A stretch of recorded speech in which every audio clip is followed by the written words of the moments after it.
So Advaita Acharya is manifestation of Mahavishnu. And Mahavishnu has something to do with the creation of the material world, which seems to be of dual purpose. One is for the enjoyment of the wayward living entities. Krishna mentions that there are two kinds of living entities. Dvavimau purushau loke, shara chakshara evacha, shara sarvani bhutani kutasto shara uchate. Dvav means two. The living entities actually are the same. They are emanations from Krishna, or his spiritual sparks. Same in quality with the Lord, but they are minute in size. And as Krishna has unlimited free will, whatever he desires comes to pass. The living entities, being a small particle or a sample of the Supreme Personality of Godhead, also have the tendency for this independent spirit. And when they develop an independent spirit, there's no cooperation with the supreme will of the Lord. The facility of the material world is given for them to go through this Six Flags or Euro Disney and experience various interactions with combinations and permutations in the material world. As if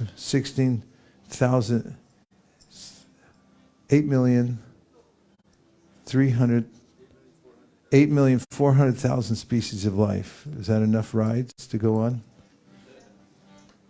No? No one can complain. After someone's given you a facility, look at, we gave you a chance to go on 8,400,000 rides. Now we're going home. If there was only a few rides you could go on and then you tried it out and say, well, I really didn't get a enough experience in the material world. But Krishna gives the soul unlimited opportunity to enjoy in various species. If you're a mongoose, you're very expert at catching a snake. I can't do that, but a mongoose can. And birds, I see them all the time showing off. They fly right in front of me. It's like, you can't do this. We can do that only. Every living entity has some special power. It's actually a siddhi. It manifests, and Krishna gives them the facility to try to enjoy it in the material world. But the souls are never satisfied here in this world, and Krishna knows it. It's his real desire for them to come back home, back to Godhead. So he makes arrangements to come to the material world to show the living entities his beautiful form and pastimes. And Mahavishnu, who's also Advaita Acharya, and we say Advaita Acharya is the combination of Mahavishnu and Sadashiva, because the two are intricately linked. As Mahavishnu is the subjective force, which means he's God, and he glances at the external material nature. And because of his glance, in his glance is the personified form of Shambhu, who then unites with the material energy, and the living entities are impregnated within this material nature. Mahavishnu, understanding the plight of the living entities in this world, feels compassion. In fact, in the prayers of personified Vedas, the personified Vedas say that the most magnificent and wondrous of all pastimes of the Supreme is his pastime of saving the living entities from the material world. It's not such an easy job, because the reflection here looks just like reality, and it's hard to convince somebody that it's not the real thing. What to speak of this sense of giving up one's independence and wanting to be the Lord of matter. Everyone has some little chip in the game here, in the material world, and they want to play it. We see that people get fully absorbed in whatever paltry corner of the world they're in.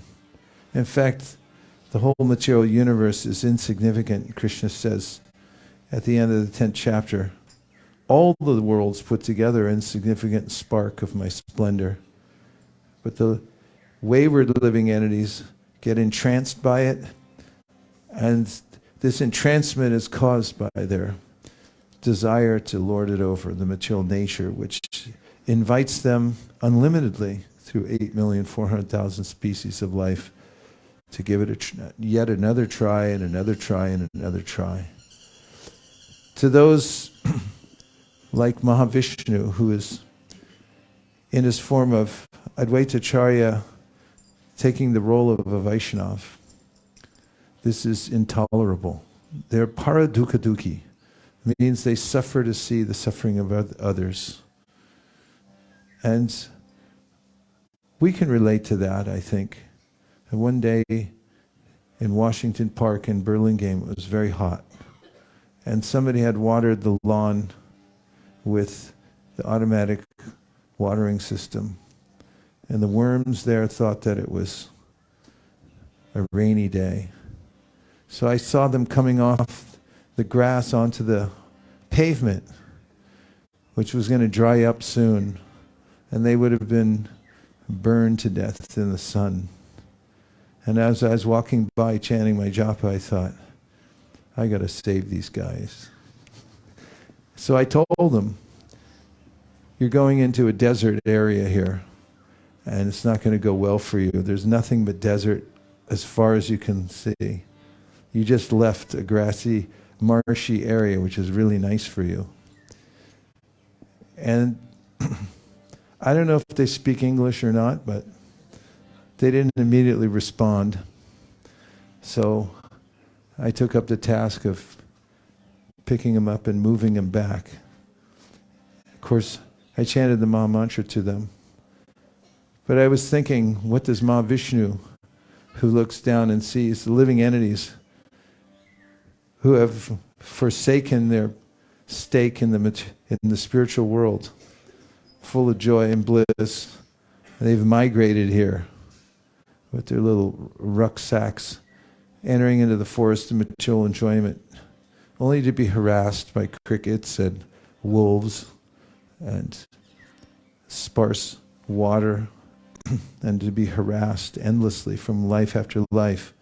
So Mahavishnu sees this, and Advaita Acharya, manifestation of Lord Shiva and Sadashiva, who's the one who facilitates the perverted desire of the living beings to enjoy separately from Kṛṣṇa and produces the ingredients of the material world. Advaita Acharya prays to the Lord to appear personally, because Kali Yuga is a hard age to make spiritual advancement for most people. As mentioned by the sages at Naimisharanya, who gathered together kind of like this. This is what it looked like, minus the microphone and the chairs and the cement. They were in the forest area, but it was a pristine area, and they had a purpose in mind, and that was to discover what process would afford the greatest good to all living entities in the universe. We'll be here for an hour, but they were there for 1,000-year sacrifice. To perform sacrifice and to hear, eventually they heard from Sutta Goswami. And they mentioned that the Kali Yuga is a very difficult time. Manda sumanda matayo. People have wrong-headed ideas in the age of Kali, and it's really hard to convince them to give them up.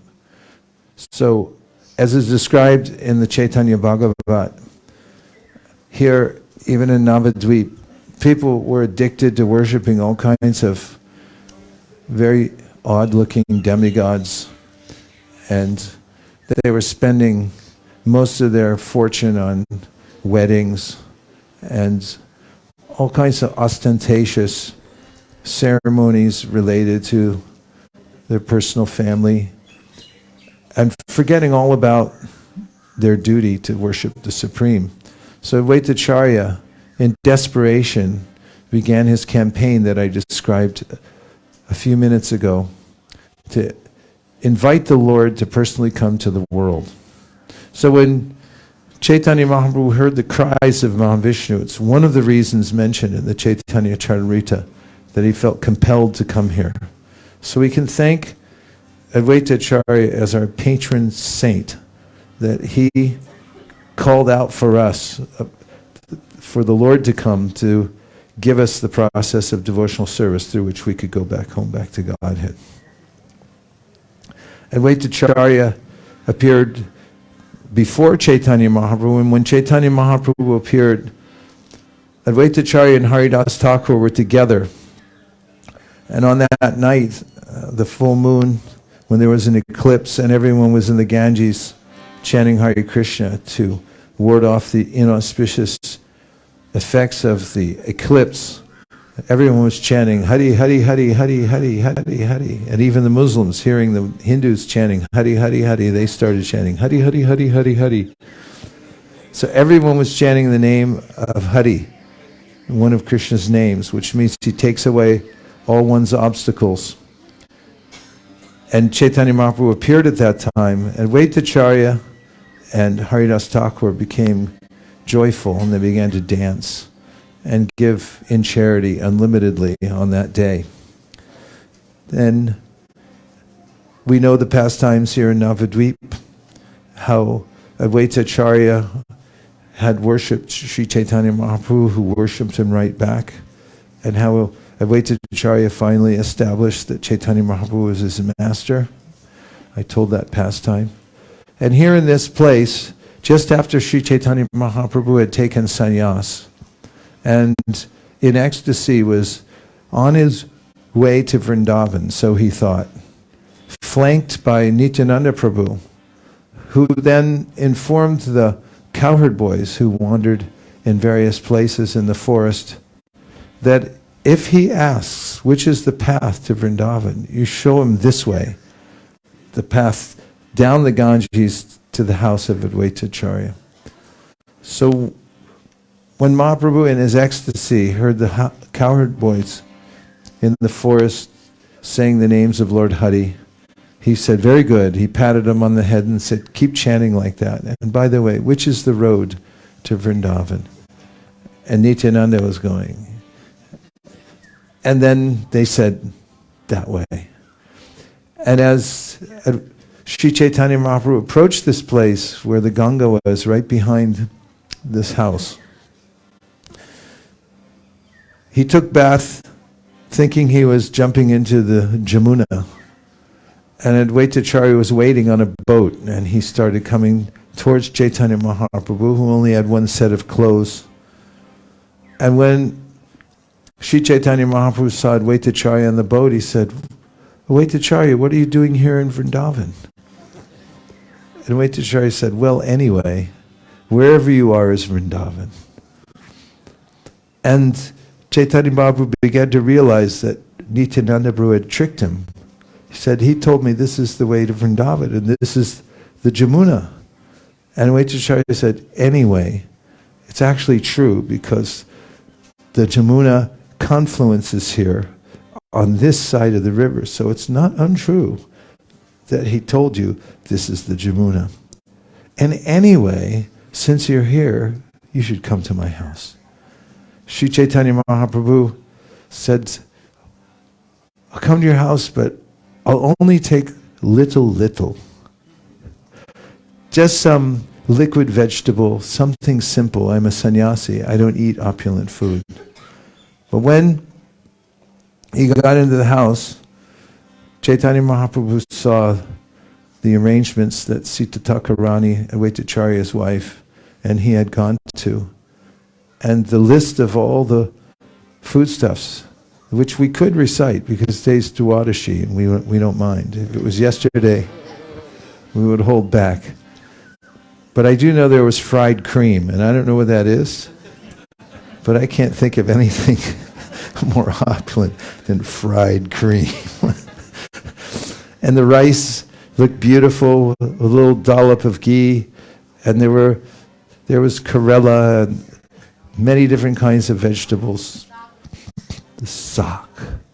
And that's where the song by Bhaktivedanta Thakur comes from, because the sak was of various varieties. Sak is just a leafy vegetable, like spinach. Some we call sak, but there's different kinds. And the way of the cooking, it was so sublime. When Chaitanya Mahaprabhu saw all of the arrangement that has been made for Lord Vishnu to offer to him, he said, I take the dust from the feet of anyone who cooks like this for the Lord, and I put it on my head. A similar thing Prabhupada once said, that anyone who distributes Arabic books in the Muslim countries or areas, he said, I take the dust from their feet and I put it on my head. So Chaitanya Mahaprabhu sat down where he thought he was going to take a simple meal, and Advaita Acharya said, no, all this is for you. And Mahaprabhu protested, said, I'm a sannyasi, I just take a little bit. He said, don't worry, you just take little. So Advaita Acharya would put some prasadam on Mahaprabhu's plate, and as soon as Mahaprabhu took some, then Advaita Acharya would fill it up again. I know this trick. Radhesham in Delhi knows it. Every time you go there to eat, whatever you take a bite, he fills it back up again. So Mahaprabhu is taking like this, and he extolled the glories of the shak. And we know in the song about a shak, Kṛṣṇa Ashvadilo, Krishna has personally tasted this. And anyone who tastes these different kinds of shak, they'll attain the highest perfection of life. Each one, he said, bestows a different devotional perfection. This is the joy of bhakti yoga. Bhaktivedanta Thakur writes several songs, not just Sharira Vijajal, but there's at least 6 or 7 songs. Some of them are for singing before you take prasad, some for during, and some for after. Some are for taking prasadam in general, some are for taking khitri, my favorite, some are for taking sweets, and all of it is in this mood of joyfully honoring the Lord's remnants. And in one of his songs, Bhaktivedanta Thakur writes that when the devotees sit down to take prasad, they will attain in one sitting what yogis who endeavor for 10,000 years attain. We will get it just right now by honoring this prasadam. It's so potent. Nityananda Prabhu had come along and sat down for the prasadam, and although it was so plentiful, he complained. And he said, I had hoped to break my fast, and now I see there's very little foodstuff here. You invite a sannyasi to your house, and you barely feed him? There's not enough here to fill half my belly. And Advaita Acharya, then in a mock polemic, said, who knows who you are, sannyasi or any other ashram? No one can tell where you're from and who you are. He said, in fact, you're a reject Paramahamsa. And I don't know what effect will come to my family from you eating in my house. He said, you should just accept whatever I give you. And then Nityananda Prabhu began dancing about the house, throwing rice in different directions. And some of the rice touched Advaita Acharya. And Advaita Acharya also felt the ecstasy of the remnants of the food from Lord Nityananda, but complained that now I'm contaminated. So this kind of exchange took place, very personal, between 3 Vishnu expansions, or their Vishnu Tattva, who have their interplay, and the Pancha Tattva have their rasa between the 5 of them.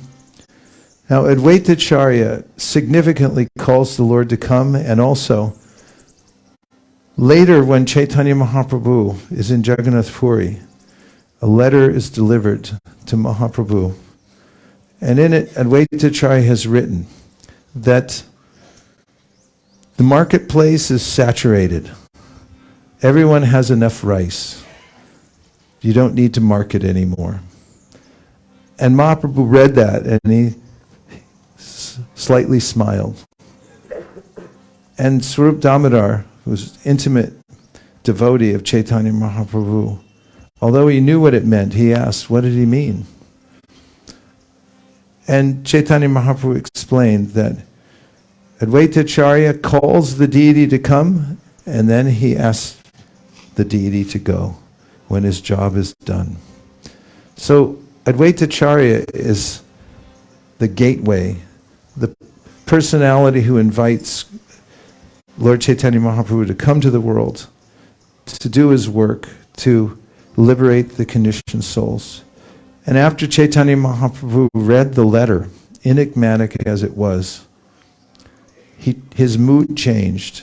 And there in Jagannath Puri, Kaviraj Goswami describes how his pastimes became mad performances in the ecstasy of Krishna Prema. No longer practical for the outside world, but now he was internally absorbed in remembering the separation between Radha and Krishna in the spiritual world, and retired to the Gambhira and to the association of Gadadhar Pandit at Tota Gopinath. So, Sri Advaita Acharya's place is indicative of how the Krishna conscious movement starts. It's a small place out in the countryside, and anyone can start a Krishna conscious wave from anywhere. And how is it done? Advaita Acharya's penchant is for presenting the Bhagavad Gita as it is. Many people present the Bhagavad Gita, but then they give some malinterpretation. They say Kurukshetra means the senses, and they say Krishna doesn't really mean Krishna. When he says surrender to me, it just means surrender to the unborn within Krishna, whatever the heck that means, which means that you can do whatever you want. But Advaita Acharya, and the reason he's called Acharya, is because he teaches the Bhagavad Gita as it is. And it's from this place he would hold forth every day and speak the truth of the Bhagavad Gita, and people would come to his class. So this is what we can do also. Someone might say, oh, I don't have any service, what can I do? It's like, do you have a Bhagavad Gita as it is? Anyone? Yes. If not, see me afterwards. If you have Bhagavad Gita, better yet, have a few boxes and invite some people to your house. And what will you give them to eat? Shak. Give them a little shak and fried cream. If you give nice prasadam, people will come, even if they don't like philosophy. When we first started, Nirkula and I, we started a program at our house that went for 16 years. And we had people came over every week. And when it first started, I was putting together some prasadam. Very simple. We had dates and mascarpone cheese and just a few little snack-like things. And we were getting, one person, 3 people, 5 people. And then Nirkula started cooking. All of everyone's favorites. Pies, macaroni and cheese. And then all of a sudden, we couldn't fit everybody in the house. Then I realized the formula for the Krishna conscious movement. If you cook, they will come. And then, if you have a discussion on Bhagavad Gita, and just, if you don't know the philosophy well, that's okay. It's written down. You just read it and discuss it. And a magic happens, and that is people's hearts change when they hear, actually, God is a person. And we're sparks of that person. We're also persons just like Krishna. We're his expansions, and also we're his servants, and there's service to do. And chanting Hare Krishna is the Yuga Dharma, simple things. And people suddenly feel aligned, like, yes, I can do this too. And yes, you can. From any little spot, wherever you might live, out in the country, or if you live in the middle of a big city, if you hold a Bhagavad Gita class, then people will come and the Krishna consciousness movement will start anew from your place. Because it's the vibration that comes from the Bhagavad Gita as presented by Advaita Acharya that actually sustains the Krishna conscious movement. It has nothing to do with our infrastructure. You can have brick and mortar here, there, and everywhere. But unless you have the vibration of the Bhagavad Gita as it is, you don't have anything different from the downtown buildings you find in Minneapolis, Minnesota, or Cincinnati, Ohio. Any other place? They're all the same. What defines a realm is the sound vibration of that realm. And what defines our lives is the sound vibration that we take in on a daily basis. So Advaita Acharya, as the leader, the Acharya, he taught us this, that hold open class. That's why there's no windows or doors here. He could sit here and speak, let everybody hear it, and let everybody come in and sit down and just listen. And then the transformation takes place, and people then want to dance because they're so happy, and they want to chant the holy names of the Lord. And then it spreads all over the world. So, Srila Prabhupada, there was a pūjārī here for many years, taking care of this deity. And something amazing happened to him that increased his faith 1,000,000-fold in Advaita Acharya. Should I say what it is? Yes. He was sitting here one day, and he saw Westerners come here. And they were chanting just like we were when we came in, and they were offering obeisances to Advaita Acharya and walking over. It was the first time he had ever seen Western people come here. And he approached one of them and said, "Who are you? Where did you come from?"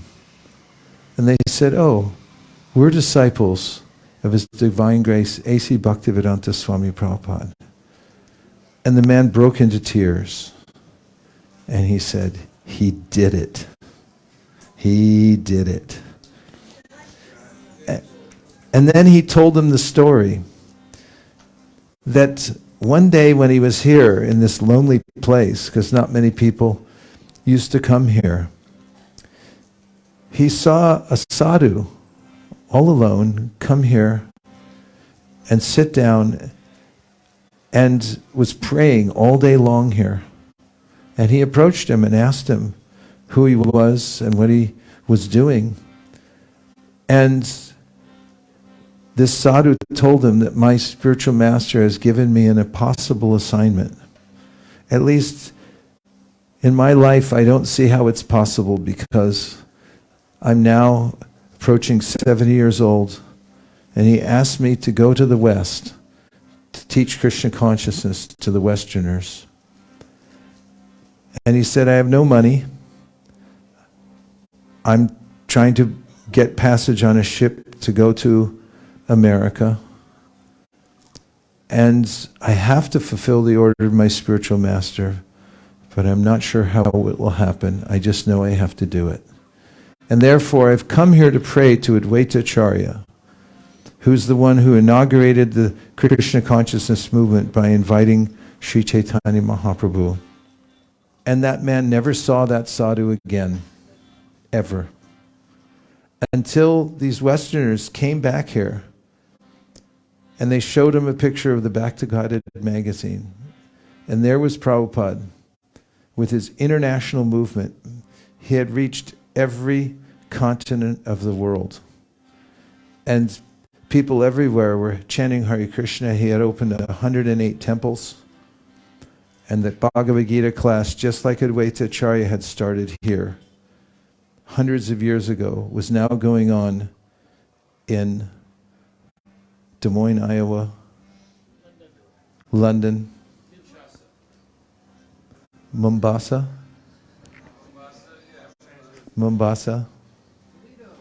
Toledo. Work with me, people, huh? Siberia, San Francisco, Bolivia, La Paz for 500. Argentina, Toronto. I mean, there's a huge community in Toronto. How did it get there? It started here with Prabhupada's prayers. And we can go on all day shouting out cities and we'll know that it's there. The Bhagavad Gita as it is being taught in all these places. So this Krishna conscious movement is dependent on the will of Srila Advaita Acharya, reaching out to the conditioned souls. And it's such a practical way that anyone can do it. You make some macaroni and cheese. You make a nice... No, a lot of them were just tolerating. Those, a couple South Indians who only eat idlis were tolerating it. Everyone else was in ecstasy. You hold Bhagavad Gita class and you chant Hare Krishna, and everyone will come. Even the Mormons will come. 2 Mormons came to our program because they saw me walking down the street with my bead bag, and they came up to me because they have 2 years to kill walking around talking to people. And they said, "Hey, what are you doing?" And I said, "It's like a rosary. I'm chanting names of God. I do it every day." And they said, "Wow, can we find out more about it?" I said, "Sure, come to our program on Friday." So they showed up with their elders' ties and nice suit. And we had kirtan in front of our deities. And one of them was young and he started playing the tambourine and getting really into it. And the older guy was looking at him like, "Hey, Larry, what are you doing? Don't be so into this." And then when the kirtan stopped, John Vishnupad and everyone went onto the ground, and they were both standing and they go, "What happened?" Then we sat down for prasadam, and the macaroni and cheese came out. And the older guy hadn't received prasadam yet. He didn't even know we were going to feed him. He just knew everyone sat down. And he started pulling out his literature because he wanted to preach to a few people in the room. And he was gearing up for it. The other guy was almost a devotee by now. He was talking to some devotees like, "Really? No kidding. How do you do that?" And then the other guy, who was obviously in anxiety because he felt like he wasn't doing his duty, one of the devotees put a big plate of prasadam in front of him, and I saw him like, the literature went under the table, and he got absorbed in taking macaroni and cheese. And this is the Krishna conscious movement. It's appealing to everyone because it comes from the Supreme Personality of Godhead, who's all joy. And it's the real enjoyment of life. It's just people don't know it. So we can pray here also to Srila Advaita Acharya to be empowered to the best of our ability to expand the message of the Bhagavad Gita as it is to as many people as possible all over the world. Why not make a big plan? Why not say that let's get the Bhagavad Gita as it is in every language of the world? Because every town and village means every language. There may be some village somewhere where people speak another language. Why not? Would God empower somebody to do something like that if they asked? The answer is, of course, because that's what He does. And if we had a job like that to spread Krishna consciousness to every continent of the world, including Antarctica, to make sure that the vibration was going on there too, would He help us to do that? The answer is, of course. So we can leave the material world behind handily by praying for a higher engagement. The way of degradation is having a lesser goal. And if we keep a goal that's way above our head, that is in tune with the desire of the Lord. And we fervently pray for that. And we develop greed for that. This is the way to become intimate with the Supreme Personality of Godhead, and also to develop the spontaneous mood that Prabhupada had. Is it not spontaneous bhakti to jump on a cargo ship when you're 70 years old and go to an unknown country to spread Krishna consciousness? This is the essence of spontaneous devotional service. So everything flows from the lotus feet of Advaita Acharya here. So we can do a little chanting here, and while we do, we can pray for his mercy to please empower us and give us the same kind of service that we can spread the Bhagavad Gita as it is all over the world. Our goal this year was to distribute at least 3 million Bhagavad Gitas on the planet. And I don't know if we have the scores in yet. We're still waiting for them to come in. It's like these elections nowadays. They take forever.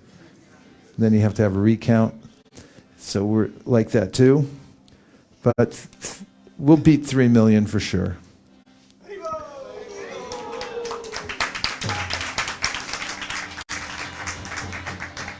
But I must say, it's an entry-level number. 3 million is just the little bit of water you use to prime the pump.